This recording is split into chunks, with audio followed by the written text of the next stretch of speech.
ಆಗಿದ್ರು ಭಾಳ ಜಲ್ದಿ ಅವ್ರಿಗೆ ಅರ್ಥ ಆಯಿತು, ಇವ್ರಿಗೂ ಅರ್ಥ ಆಯಿತು, ಯಾರು ನಮ್ಮ ಅಪೋಸಿಷನ್ ಲೀಡ್ರಿಗೆ. ಅದಕ್ಕೆ ಅವರು ಬೇರೆ ಇಶ್ಯೂಸ್ ತೆಗೆದುಕೊಂಡವರು.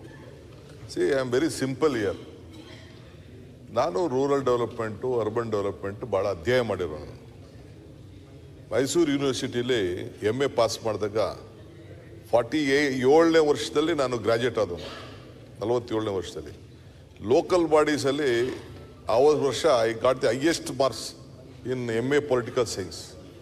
ಈ ಲೋಕಲ್ ಬಾಡೀಸಲ್ಲಿ ನಾನೊಂದು ಸ್ಟೋರಿ ಬರೆದಿದ್ದೆ about local bodies on this ಇದು ಸಬ್ಜೆಕ್ಟ್ ಬಗ್ಗೆ. ಏನಿರ್ತದೆ, ಯಂಗ್ ಸಿಸ್ಟಮ್ ಇರ್ತದೆ, ಏನು ಎತ್ತ ಅಂತೇಳಿ. ನಾನಿವತ್ತು ಬೆಂಗಳೂರು 5 ಭಾಗ ಏನು ಮಾಡಿ ಗ್ರೇಟರ್ ಬೆಂಗಳೂರು ಮಾಡಬೇಕು ಅಂತಿದ್ದೀನಿ. At any point of time ಅವರು ಸುರೇಶ್ ಕುಮಾರ್ ಅವ್ರು ನೆನಪು ಮಾಡ್ದಂದೆ ರಾಜೀವ್ ಗಾಂಧಿ ಅವರ ಏನು ಕನಸಿತ್ತು, ನಾನು ಅವ್ರು ಕೇಳಿದೆ, ನೀವು ಯಾಕೆ ಇದನ್ನು ಮಾಡ್ತಾ ಇದ್ದೀರಿ ಅಂತ. ಸಿ ನಾರಾಯಣ ಸ್ವಾಮಿ, ನಾನು ಎಲ್ಲ ಇದ್ದು ಅವತ್ತು ಆ ಮೀಟಿಂಗಲ್ಲಿ. ಇಲ್ಲಿಗೆ ಬಂದಿದ್ದರು ಅವರು. ಈ 73rd 74th ಅಮೆಂಡ್ ಮಾಡೋಕೆ ನಾನು ಜಿಲ್ಲಾ ಪಂಚಾಯತಿ ಮೆಂಬರ್ ಇದ್ದೆ. ಆಗ ಅವ್ರು ಕೇಳಿದೆ ನಾನು, ಅವ್ರು ಹೇಳಿದರು, it is a basic institution to create more leaders from panchayat to parliament. ಇಂದ ಲೀಡರ್ಶಿಪ್ ಬೇಕು, ಇದಕ್ಕೆ ಮೋರ್ ಅಟಾನಮಿ ಕೊಡಬೇಕು. ಪಂಚಾಯತಲ್ಲಿ ಇರ್ಬೋದು, ಕಾರ್ಪೊರೇಷನು, CMC ಇರ್ಬೋದು. ಅದಕ್ಕೆ ಈ ಸಿಸ್ಟಮ್ನ ನಾವು ಸ್ಟ್ರೆಂಥನ್ ಮಾಡಬೇಕು, ಆಟೋನಮಿ ಕೊಡಬೇಕು ನಾವು ಅನ್ನೋ ದೃಷ್ಟಿಯಿಂದ ಕೂಡ ಅವರು ಹೇಳಿದ್ರು.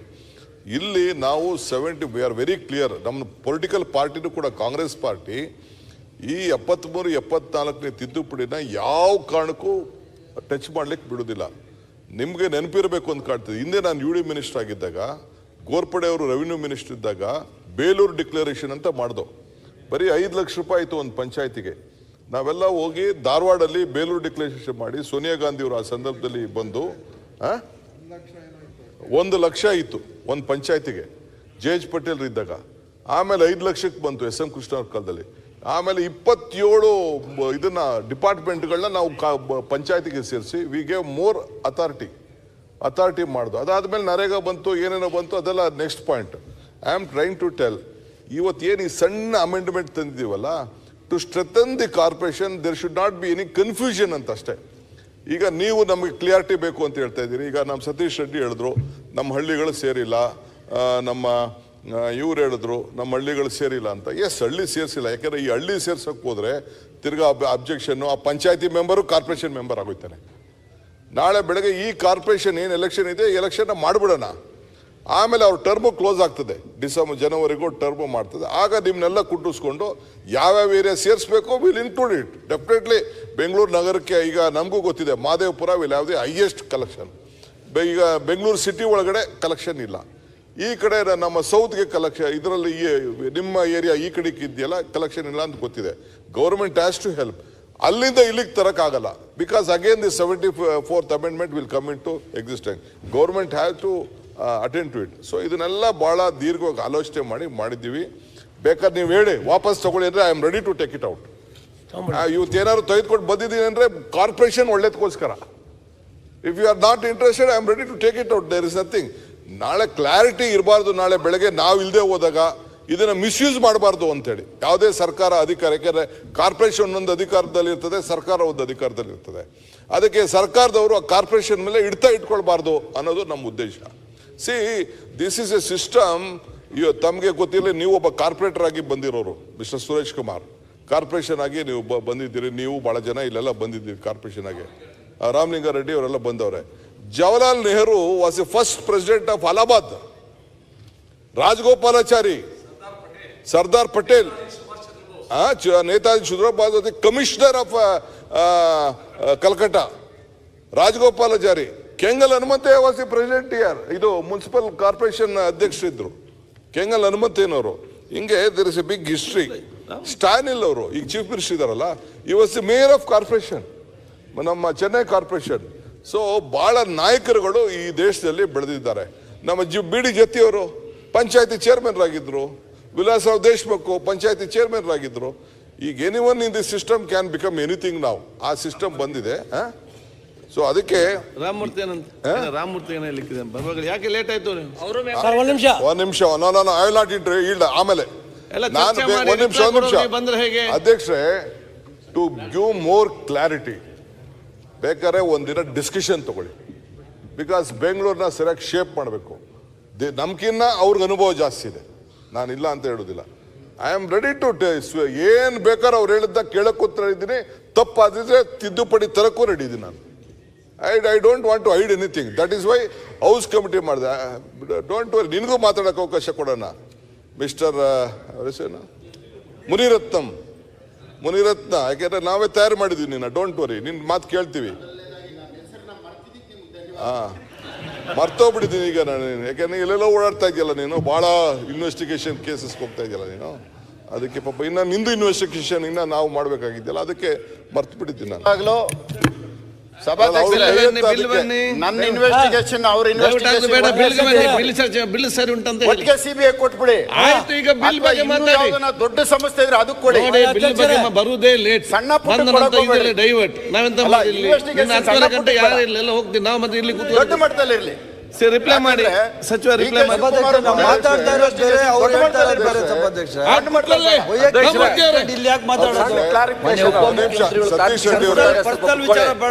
ಸತೀಶ್ ರೆಡ್ಡಿ ಅವರೇ, ನೀವು ರಾಮಮೂರ್ತಿ ಕೂತ್ಕೊಳ್ಳಪ್ಪ ಒಂದ್ ನಿಮಿಷ ಪ್ಲೀಸ್, ಒಂದ್ ನಿಮಿಷ ಕೂತ್ಕೋ.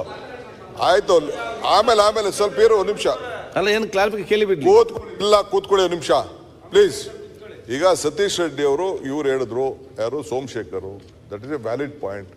ಈಗ ಡಿಸ್ಟರ್ಬ್ ಮಾಡೋದು ಬೇಡ. ಈ ಎಲೆಕ್ಷನ್ಸ್ ಏನು ಪ್ರೊಸೀಜರ್ ಇದೆ, ಕೋರ್ಟ್ ಎಲ್ಲ ಡೈರೆಕ್ಷನ್ ಕೊಟ್ಟಿದೆ, ಗೈಡ್ಲೈನ್ಸ್ ಕೊಟ್ಬಿಟ್ಟಿದೆ ಕೋರ್ಟ್, ಯಾವತ್ತು ಏನೇನು ಮಾಡಬೇಕು ಅಂತ.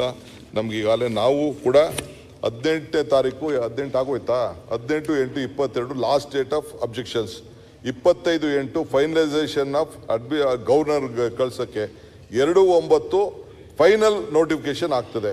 ಅದಾದಮೇಲೆ ಏನೇನು ಬೇಕೋ ಅದಕ್ಕೆಲ್ಲ ರಿಸರ್ವೇಷನ್ಸು ಮತ್ತೊಂದೆಲ್ಲ ಬಹುಶಃ ಎಲ್ಲನೂ ಕೇಳ್ತೀವಿ. ಅವ್ರಿಗೂ ಅಡ್ಜಸ್ಟ್ ಅವ್ರನ್ನ ಗೌರವಕ್ಕೆ ಏನು ಬೇಕೋ ನಾವು ವಿಲ್ ಡೂ ಇಟ್. ಅದಕ್ಕೇನು we don't have any this one things. So ಅದಕ್ಕೆ ನಾವು ಗೌರ್ಮೆಂಟ್ ಆಫ್ ಕರ್ನಾಟಕ ಇನ್ನು ಬೇರೆ ಕೋಆರ್ಡಿನೇಷನ್ಸ್ ಏನಿದೆ ಅದಕ್ಕೊಂದು ಮಾಡ್ತೀವಿ. ಬೇರೆ ವಿಚಾರ ಮಾತಾಡೋಣ. ಬೇಕಾದ್ರೆ ನೀವು ಒಂದು ನಿಮಿಷ ಇರೋ, ನಾನು ಹೇಳ್ತೀನಿ ಕೇಳಿಲಿ. ಬೇಕಾದ್ರೆ ಇನ್ನೂ ಶುಕ್ರವಾರದ ಒಳಗಡೆ let us discuss 1 hour. We want more clarity to Bangalore. I agree with you. ಜನಕ್ಕೆ ಏನೋ ಒಂದು ಕನ್ಫ್ಯೂಷನ್ ಇರ್ಬೋದು. ಪ್ಲೀಸ್ ಬಿಲ್ ಪಾಸ್ ಮಾಡೋದು ಬೇಡವಾ? ಈಗ ಒಂದೇ ಒಂದು ಡೌಟ್ ಅಣ್ಣ, ಮಾನ್ಯ ಅಧ್ಯಕ್ಷರೇ, ಇದ್ರ ಬಗ್ಗೆ ಒಂದೆರಡು ಮಾತು ನಾನು ಕೇಳಬೇಕು ಅಂತ ಇದ್ದೀನಿ. ಅದು ಬೇಗ ಬರಬೇಕು.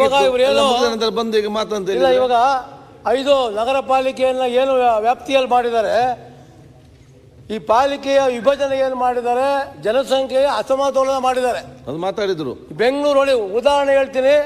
ಬೆಂಗಳೂರು ಉತ್ತರ ಜನಸಂಖ್ಯೆ 19,048,046 ಮಾಡಿದ್ದಾರೆ. ಬೆಂಗಳೂರು ಅಲ್ಲ, ಬರೀ 10 ಲಕ್ಷ, ಬರೀ 10 ಲಕ್ಷ. ಬೆಂಗಳೂರು ಕೇಂದ್ರ 13 ಲಕ್ಷ ಚಿಲ್ಲರೆ ಆಗಿದೆ. ಪಶ್ಚಿಮ 26 ಲಕ್ಷ. ಬೆಂಗಳೂರು ದಕ್ಷಿಣ 17 ಲಕ್ಷ. ಇದರಿಂದ ಏನಾಗಿದೆ ಅಂತಂದ್ರೆ, ಏನು ನಮಗೆ ಆದಾಯ ಬರ್ತಾ ಇದೆ, ಬೆಂಗಳೂರು ಉತ್ತರಕ್ಕೆ 600 ಕೋಟಿ ರೂಪಾಯಿ ಕಲೆಕ್ಷನ್, ಟ್ಯಾಕ್ಸ್ ಕಲೆಕ್ಷನ್ ಆಗಿದೆ. ಮಾತಾಡಿದ್ರು. ಬೆಂಗಳೂರು ಪೂರ್ವಕ್ಕೆ 1,500 ಕೋಟಿ. ಅದೆಲ್ಲ ಈ ತರ ಆಗಿ ನಿಮ್ಮ ಸಲಹೆ ಕೊಡಿ. ಒಂದ್ ನಿಮಿಷ. ಒಂದು ಶಾಸಕರು 2 ಭಾಗ ಆಗಿದ್ದಾರೆ, ಹೇಳಿದ್ರು. ವಾರ್ಡ್ಗಳು 2 ಭಾಗ ಆಗಿದೆ. ಈಗ ಒಂದು ರೋಡು ಇಡೀ ಕಾನ್ಸ್ಟಿಟ್ಯೂನ್ಸಿಲಿ ಅರ್ಧ ಪೀಸ್ ಮಾಡಿ, ಆ ಕಡೆಗೆ ಅರ್ಧ ಮಾಡಿ, ಈ ಕಡೆಗೆ ಅರ್ಧ ಮಾಡಿ, ಡೆವಲಪ್ಮೆಂಟ್ ಯಾವ ಥರ ಆಗುತ್ತೆ ನೋಡಿ.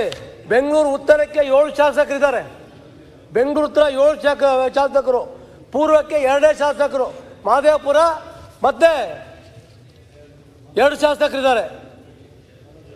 ಈಗ ರಾಮಮೂರ್ತಿ ಕೇಂದ್ರಕ್ಕೆ 6 ಶಾಸಕರು. ಒಂದು ಅರ್ಧ ಗಂಟೆ ಆದ್ಮೇಲೆ ಈ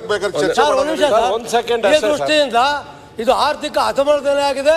ಟ್ಯಾಕ್ಸ್ ಕಲೆಕ್ಷನ್ ಬಗ್ಗೆ ಡೆವಲಪ್ಮೆಂಟ್ ಗಲಾಟೆಗಳಾಗುತ್ತೆ. ಈಗ ಡೆಲ್ಲಿನಲ್ಲಿ ಏನಾಯ್ತು, ಗ್ರೇಟರ್ ಡೆಲ್ಲಿ ಮಾಡಿ ಫೇಲ್ಯೂರ್ ಆಗಿದ್ದೀವಿ. ಬಾಂಬೆದಲ್ಲಿ ಗ್ರೇಟರ್ ಬಾಂಬೆ ಮಾಡಿ ಫೇಲ್ಯೂರ್ ಆಗಿದೆ. ಬಿಲ್ ಬಗ್ಗೆ ಮಾತಾಡಿ ರಾಮಮೂರ್ತಿ. ಡೆವಲಪ್ಮೆಂಟ್ ಬಹಳ ಸಮಸ್ಯೆ ಆಗುತ್ತೆ. ಓಕೆ, ಮಾನ್ಯ ಮಂತ್ರಿಗಳು. ಸರ್,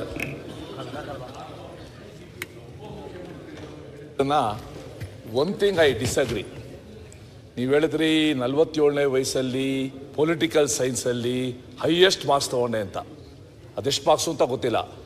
ನೀವು ಪೊಲಿಟಿಕಲ್ ಸೈನ್ಸಲ್ಲಿ ಮಾರ್ಕ್ಸ್ ತೊಗೊಂಡೋಗಿರೋಕ್ಕಿಂತ ಅಪ್ಲೈಡ್ ಪಾಲಿಟಿಕ್ಸಲ್ಲಿ ಜಾಸ್ತಿ ಮಾರ್ಕ್ಸ್ ತೊಗೊಂಡಿದ್ದೀರ.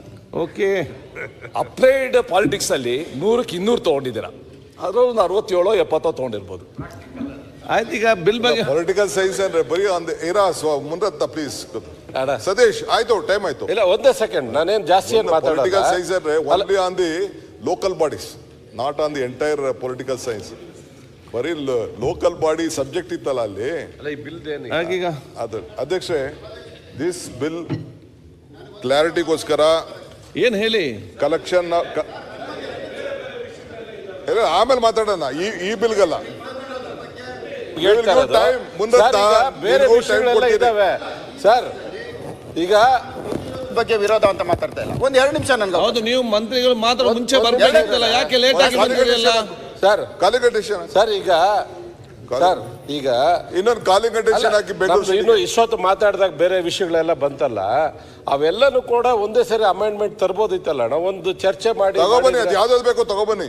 ಅಲ್ಲ ನೀವು ಯಾವಾಗ ಕರಿತೀರ ಹೇಳಿಲ್ಲ, ಅದು ಯಾವಾಗ ಟೈಮ್ ಒಂದು ಯಾವ್ದಾದ್ರು ಒಂದು ಕಾಲಿಗಟೇಷನ್ ಹಾಕಪ್ಪ, ಅದನ್ನ 69 ಕನ್ವರ್ಟ್ ಮಾಡೋಣ, ಹಾಕಿ, no problem. I am very open.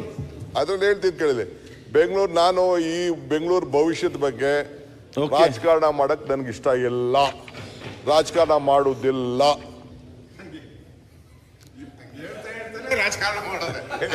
Okay ಅಧ್ಯಕ್ಷೆ, ನಾನು ಇನ್ನೊಂದು, we have given powers, collection of taxes, financial autonomy, elections, reservation ಎಲ್ಲ ವಿ ವಿಲ್ ನಾಟ್ ಇಂಟರ್ಫಿಯರ್. 74ನೇ ತಿದ್ದುಪಡಿ ಸಂಪೂರ್ಣವಾಗಿ ರಕ್ಷಣೆ ಮಾಡಿದ್ದೀವಿ. ಇದನ್ನ ಕ್ಲಾರಿಟಿಗೋಸ್ಕರ ಮಾತ್ರ ತಂದಿದ್ದೀನಿ, ಇದನ್ನ ಪಾಸ್ ಮಾಡ್ಕೊಡಿ. ಈಗ ವಿಧೇಯಕವನ್ನು ಖಂಡವಾಗಿ ಮತಕ್ಕೆ ಹಾಕುತ್ತೇನೆ. 2ನೇ ಮತ್ತು 3ನೇ ಖಂಡಗಳು ವಿಧೇಯಕದ ಅಂಗವಾಗಿರಬೇಕೆನ್ನುವುದು ಸಭೆಯ ಮುಂದಿರುವ ವಿಷಯ. ಪ್ರಸ್ತಾವದ ಪರವಾಗಿರು ಹೌದು ಎಂದು ಸೂಚಿಸಬೇಕು, ಪ್ರಸ್ತಾವದ ವಿರೋಧವಾಗಿರು ಇಲ್ಲ ಎಂದು ಸೂಚಿಸಬೇಕು. ಪ್ರಸ್ತಾವ ಹೌದನ ಪರವಾಗಿದೆ ಎಂದು ಭಾವಿಸುತ್ತೇನೆ. ಪ್ರಸ್ತಾವವು ಹೌದನ ಪರವಾಗಿದೆ. ಪ್ರಸ್ತಾವಕ್ಕೆ ಒಪ್ಪಿಗೆ ದೊರಕಿದೆ. 2ನೇ ಮತ್ತು 3ನೇ ಖಂಡಗಳು ವಿಧೇಯಕದ ಅಂಗವಾದವು. 1ನೇ ಖಂಡ ಹೆಸರು ಮತ್ತು ಅವತರಣಿಕೆ ವಿಧೇಯಕದ ಭಾಗವಾಗಬೇಕೆಂಬುದು ಸಭೆಯ ಮುಂದಿರುವ ವಿಷಯ. ಪ್ರಸ್ತಾವದ ಪರವಾಗಿರು ಹೌದು ಎಂದು ಸೂಚಿಸಬೇಕು, ಪ್ರಸ್ತಾವದ ವಿರೋಧವಾಗಿರು ಇಲ್ಲ ಎಂದು ಸೂಚಿಸಬೇಕು. ಪ್ರಸ್ತಾವ ಹೌದನ ಪರವಾಗಿದೆ ಎಂದು ಭಾವಿಸುತ್ತೇನೆ. ಪ್ರಸ್ತಾವ ಹೌದನ ಪರವಾಗಿದೆ. ಪ್ರಸ್ತಾವ ಅಂಗೀಕರಿಸಲ್ಪಟ್ಟಿದೆ. 1ನೇ ಖಂಡ ಹೆಸರು ಮತ್ತು ಅವತರಣಿಕೆ ವಿಧೇಯಕದ ಅಂಗವಾಗಿದೆ. ಮಾನ್ಯ ಮಂತ್ರಿಗಳು. ಅಧ್ಯಕ್ಷೆ, 2025 ಸಾಲಿನ ಗ್ರೇಟರ್ ಬೆಂಗಳೂರು ಆಡಳಿತ ತಿದ್ದುಪಡಿ ವಿಧೇಯಕವನ್ನು ಅಂಗೀಕರಿಸಬೇಕೆಂದು ಕೋರುತ್ತೇನೆ. ಪ್ರಸ್ತಾವವನ್ನು ಮಂಡಿಸಲಾಗಿದೆ, ಅದನ್ನೀಗ ಸಭೆ ಮತಕ್ಕೆ ಹಾಕುತ್ತೇನೆ. 2020 ಸಾಲಿನ ಗ್ರೇಟರ್ ಬೆಂಗಳೂರು ಆಡಳಿತ ತಿದ್ದುಪಡಿ ವಿಧೇಯಕವನ್ನು ಈ ಸಭೆ ಅಂಗೀಕರಿಸಬೇಕು. ಪ್ರಸ್ತಾವದ ಪರವಾಗಿರು ಹೌದು ಎಂದು ಸೂಚಿಸಬೇಕು, ಪ್ರಸ್ತಾವದ ವಿರೋಧವಾಗಿರು ಇಲ್ಲ ಎಂದು ಸೂಚಿಸಬೇಕು. ಪ್ರಸ್ತಾವ ಹೌದನ ಪರವಾಗಿದೆ ಎಂದು ಭಾವಿಸುತ್ತೇನೆ.